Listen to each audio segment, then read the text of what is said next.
Hello guys, what's up? Welcome to the new tutorial from the SketchUp Arc Studio. In this case, I'm going to show you how we can use SketchUp for our 3D modeling and 3D rendering. So this is one of the complete tutorials you have ever seen on your YouTube. So before we start this tutorial, please like and subscribe our YouTube channel and let's get to work. I'm gonna start my job with some simple action. So I'm gonna open the SketchUp right now, very simple, and use some type of new template for my 3D job.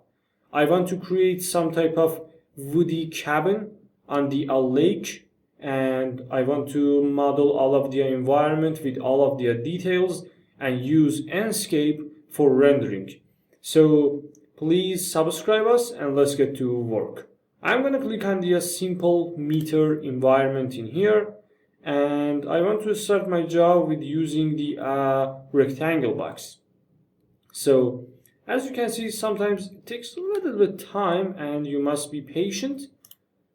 So this is the SketchUp environment that we have in here. I want to delete this character.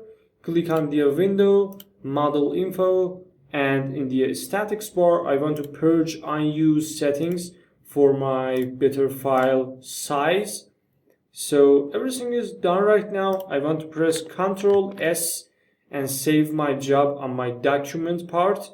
For example, this job name is the for example, YouTube tutorial, or maybe SketchUp tutorial is better.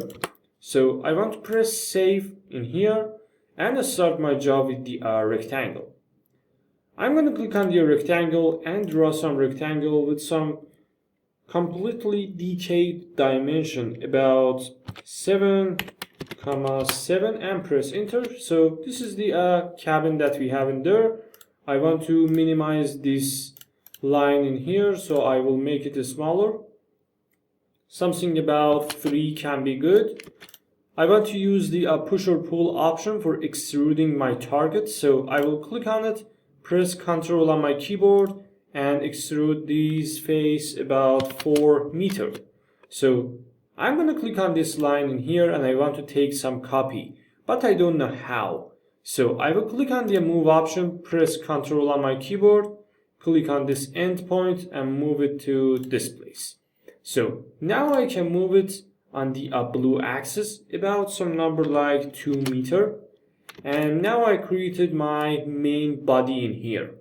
So I will click on this face in here, select it, and use the offset bar for creating some type of woody frame for my job. So I will move it like that. For example, 0.2 meter is the good number for it. And now I can use the extrude option, push it to the back side completely. Something like that. And now I have these walls in here. So I'm gonna click on it, right click and make group in here. So now I know what I want to do. For this result, I can press Ctrl Z and another time select all of these files in here, right click and convert it to the component. So when I click on the make component and press create, now we have some type of flexible element in our environment. So I will click on the move option, take another copy of this house in some distance about, for example, 6.6 meters. So everything is good. And now I want to start my modeling. In this case, I'm going to click on one of them and start my job. So I will select all of these body, convert it to the group in here. Now we have some component, and in this component we have one group. So I will start my job with modeling the windows and the backside. For the backside of this house, I prefer to create some type of simple face only for covering this area like that, and use the extrude option a little bit. For example, 0.2, everything is due, convert it to the component or group, and take another copy from this place to this place, for example, like this. And now I want to start modeling my glasses and windows. So how I can do this job? Very simple.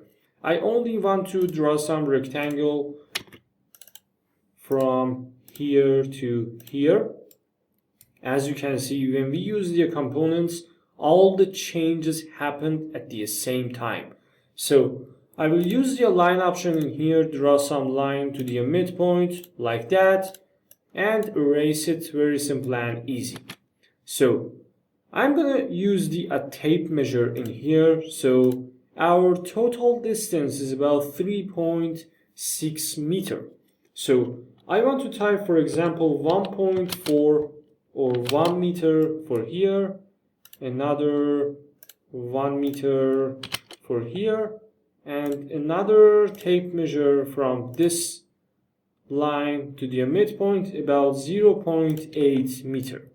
So now I can draw some different lines in here like that, and you can see the changes at the right side in another component and flexible element. So I will draw these lines, and the point is that we don't use any type of plugin for our 3D modeling. So this is the organic modeling, and we only use SketchUp potentials and options. So I will click on the line box in there and draw another line in here like that, another one like this.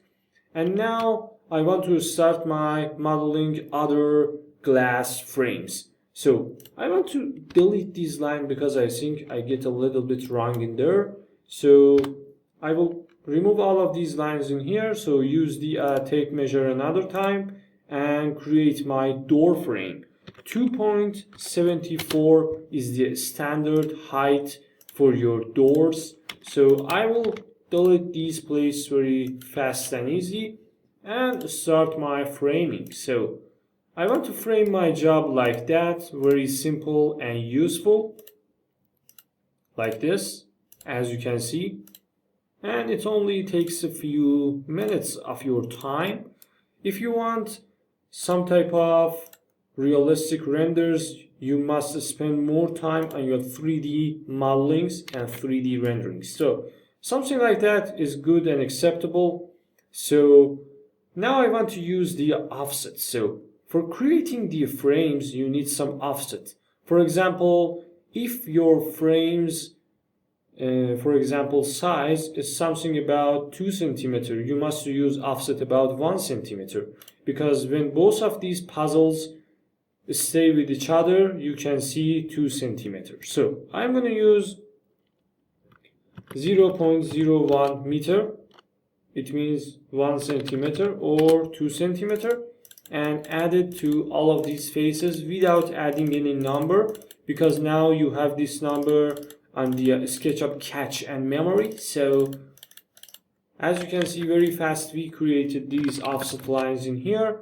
I'm going to click on the eraser, delete all of these extra lines, fast and easy. So it takes a little bit of time, but you can do this job with more practice much faster than me. So I will remove all of these lines, and now I want to add the glasses and frames detail, but I don't know how I can do this job.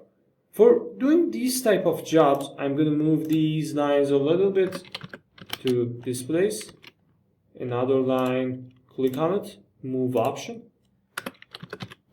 2 centimeter, and the last edit is about 2 centimeter again. Now we have some equal frames in this place, and it's really good detailed job. So for modeling and creating the windows and glasses, you only need to select these faces at the same time. How I can do this work? Select one of these faces, hold Ctrl on your keyboard, and add another faces you want to take some copy or do some actions on them. So I want to take another copy like that, and now I can delete all of these faces at the same time for my better result and detailing. So I'm going to select all of these, press delete on my keyboard. Now I can click on the push or pull, press Ctrl, and extrude my frames some number about 0.08. 8 centimeter is the good detailed size for these type of iron frames. So the material of these frames are absolutely iron or metal. So something like that is good. I'm gonna select these glasses, convert them to the group, select all of these frames, convert them to the group. So now we have some separated groups in here, and I want to click on this edge and move it in here. I'm gonna click on the paint bucket and change my category of the materials to the glass. So I want to use this glass, for example, blue glass, and add it to my job, and you can see all the materials change at the same time. So for this place about the window frame, I want to use the simple color. So I'm going to select color named in here, and I want to use some type of dark theme colors, for example dark gray, and add it to my frames. So about the interior job, I want to use Enscape materials, and it's really wonderful for these type of jobs. But I don't know how I can use Enscape materials. So first of all, I'm going to move this frame a little bit to the back side, about 10 centimeter. And for the interior of these cabins, I want to right click on this toolbar in here, or click on the view toolbars and check the Enscape box in here and press close. So I will move the Enscape in this place and click on the Enscape material library. So when I click on the Enscape material library, as you can see, we have different type of bricks, construct, plaster, glass, or other type of materials in there. So I'm going to click on the bricks, for example. Use some type of worn out brick. For example, brick number 8 is good. And click on the import selection. Enscape will ask you some type of question about which place you want to save these files, or where you want to save these files. And it's some type of default place about the C, user, Enscape, and imported textures. So I want to only click on the save and continue. As you can see in this place, some type of green bar will fill for you, and you can see this checkout option in here. So automatically, newest material you downloaded from the Enscape material library will show on for you at the right side in the SketchUp material editor. So I'm going to click on the brick worn out in here, add it to my walls, very simple and easy. So I'm going to click on the close group in here, add this brick to this background, something like that. So if you don't like the size of these texture, you can click on the edit box in here and increase it, for example 2.2, some type of good number for it. And if you want some type of customized texture, you can unlink this lock option in here about aspect ratio. So I want some type of thinner bricks in here. So I will type some value lower than 2.2, for example 1.6 or 1.2, something like that. It completely depends on you and what you want from your renders. For example 2.2, 1.4 is the good number for this case. Everything is good. The color of them can be improved a little bit, and everything is done for us. So I'm going to add this texture another time on this place. And for the ground, I can click on this place, select it, click on the Enscape material library again. And the point is that every time you want to switch your materials and textures, you must open or close Enscape material library. So for the floor, I want to use, for example, wood, and I think something like brick bound wood about the parquet design is really wonderful. Or you can use chevron, some model of the woods for flooring, and it's really good details. Or chevron number 6. Number 1, number 2, and number 6 is the famous and well-known textures in Enscape material library, but all of them completely depends on you.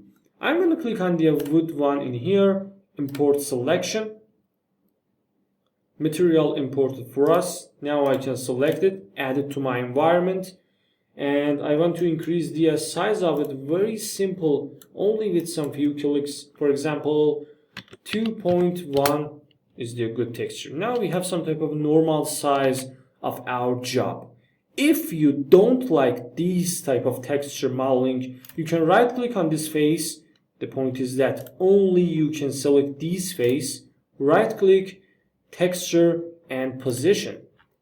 We have 4 type of effect coordinates for changing our targets. If I hold red pin, I can change the texture's placement. And if I hold shear or scale texture, I can rescale my job very simple and easy. So I move it and now everything is good for us. The color RGB code acts it for us.